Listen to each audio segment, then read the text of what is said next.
शेतकरी कामगार पक्षाचे माजी आमदार बाळाराम पाटील यांनी भाजप आमदार प्रशांत ठाकूर यांच्यावर गंभीर आरोप केलेत। पालिकेतून कमावलेल्या भ्रष्ट पैशांचा वापर करून महाविकास आघाडीतील उमेदवारांची खरेदी करण्यात आल्याचा दावा त्यांनी केलाय। बाळाराम पाटील यांच्या म्हणण्यानुसार लाखो रुपये देऊन महाविकास आघाडीच्या काही उमेदवारांना उमेदवारी मागे घेण्यास भाग पाडण्यात आलं। या प्रकारामुळे लोकशाही प्रक्रियेवर प्रश्नचिन्ह उपस्थित होत असून माघार घेतलेल्या उमेदवारांना भविष्यात धडा शिकवण्यात येईल असा इशाराही त्यांनी दिलाय। याचबरोबर भाजपला येथील भ्रष्ट पोलीस प्रशासन आणि निवडणूक आयोगातील काही अधिकारी मदत करत असल्याचा आरोपही पाटील यांनी केलाय। या संपूर्ण प्रकरणाची सखोल चौकशी व्हावी अशी मागणी त्यांनी केली आहे। दरम्यान या आरोपांवर भाजपकडून अद्याप कोणतीही अधिकृत प्रतिक्रिया आलेली नाही। आरोप प्रत्यारोपांच्या या राजकारणामुळे पनवेल परिसरातील निवडणुकीचं वातावरण अधिक तापल्याचं चित्र आहे।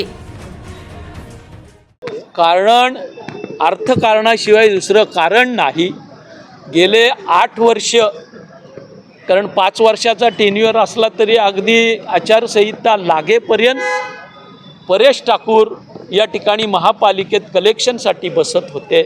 त्या ठिकाणचा हरामाचा आलेला पैसा या उमेदवार खरेदीसाठी वापरण्यात आलेला आहे। प्रचंड भ्रष्टाचार जो महापालिकेत केला त्या पैशानं या ठिकाणी उमेदवारांना फितवलेला आहे।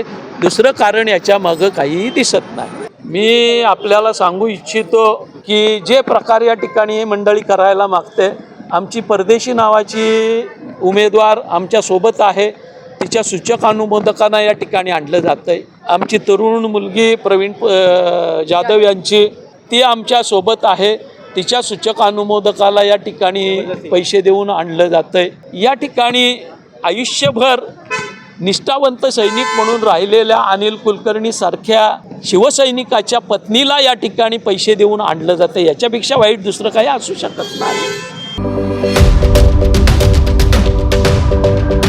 यूट्यूबवर सुद्धा रायगड टाइम्स सर्च करा आणि पहा रायगडच्या कानाकोपऱ्यातील प्रत्येक बित्तम बातमी।